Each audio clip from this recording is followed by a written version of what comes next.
A Lei Geral de Proteção de Dados Pessoais começa a valer em agosto do ano que vem. Parece cedo para começar a pensar no assunto, né? Mas a realidade é que já passou da hora de se planejar. A lei é a Lei Geral de Proteção de Dados Pessoais, então ela quebra alguns paradigmas e muda algumas coisas na sociedade como um todo. Ela não é uma lei que vai impactar única e exclusivamente o e-commerce. É óbvio que no caso do e-commerce o impacto vai ser um pouco maior, até porque o e-commerce ele acaba tratando muito dado pessoal. A gente chama de anonimalidade de dados, então com isso a gente garante que a gente tem um acesso da massa de dados e consiga trabalhar, mas não tem o dado de uma pessoa exclusiva. E algumas empresas hoje vendem dados para as outras ou fazem campanhas de marketing conjuntos, utilizando os dados de empresas diferentes para uma mesma campanha.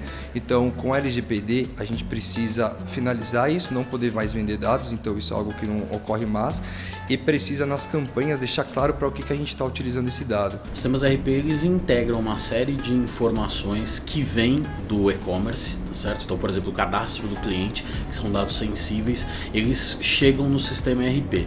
Então, a gente precisa ter uma preocupação de que tudo que fizer no e-commerce seja refletido dentro do sistema ERP. Aí, se a gente for entender qual que é a estrutura dessa lei, ela vem criar dois grandes blocos, digamos, de obrigações. Então, a primeira obrigação é você entender que agora você não pode mais tratar dado pessoal, a não ser que você tenha uma autorização dada pela lei. E a lei prevê 10 possibilidades distintas aonde você vai poder tratar dado pessoal. Se você não se encaixar em uma dessas 10 possibilidades, você não vai poder tratar dado pessoal. Eu acho que ela traz oportunidade. Uma vez que você precisa deixar claro que o que você está fazendo para esse candidato e para esse usuário, por que você está captando o dado dele, você precisa estruturar melhor as suas comunicações e fazer uma jornada para o consumidor melhor dentro da sua ferramenta de CRM. Então você tem mais possibilidade de enviar o seu e-mail para a pessoa que realmente quer receber e aumentar suas taxas de vendas, sua taxa de conversão e por aí vai.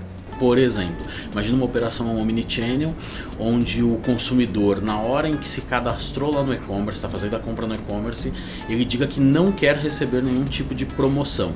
Quando eu integrar essas informações no sistema ERP, esse sistema poderia disparar informações de promoção das lojas físicas, tá? Então a gente tem que ter o cuidado de, quando trouxer essas informações do e-commerce, trazer também as informações da nova lei. O e-commerce ele vai ter que primeiro sempre achar a base legal, ou seja, se encaixar em uma dessas 10 possibilidades. Então algumas delas, né? Você tem o consentimento, que é uma base legal.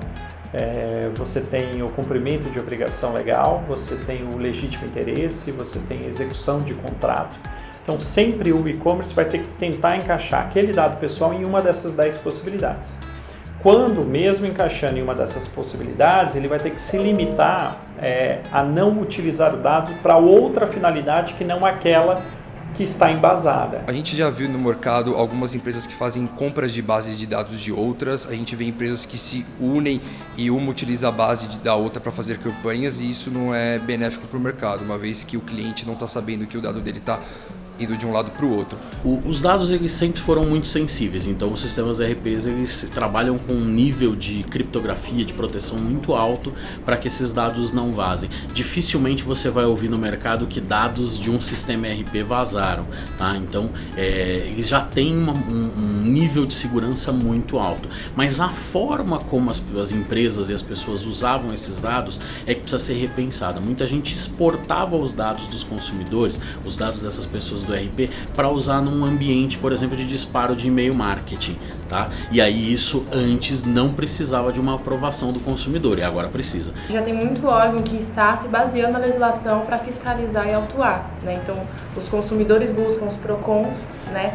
Muitas empresas ou consumidores buscam o Ministério Público, e isso faz com que, se baseando na lei, que ainda não está em vigor, mas ela tem aí todo um regramento de dados, faz com que tenha fiscalização, notifica a empresa, pede para ela apresentar a manifestação esclarecendo o que ela está fazendo, e aí vem a autuação se ela não está fazendo da maneira correta, né?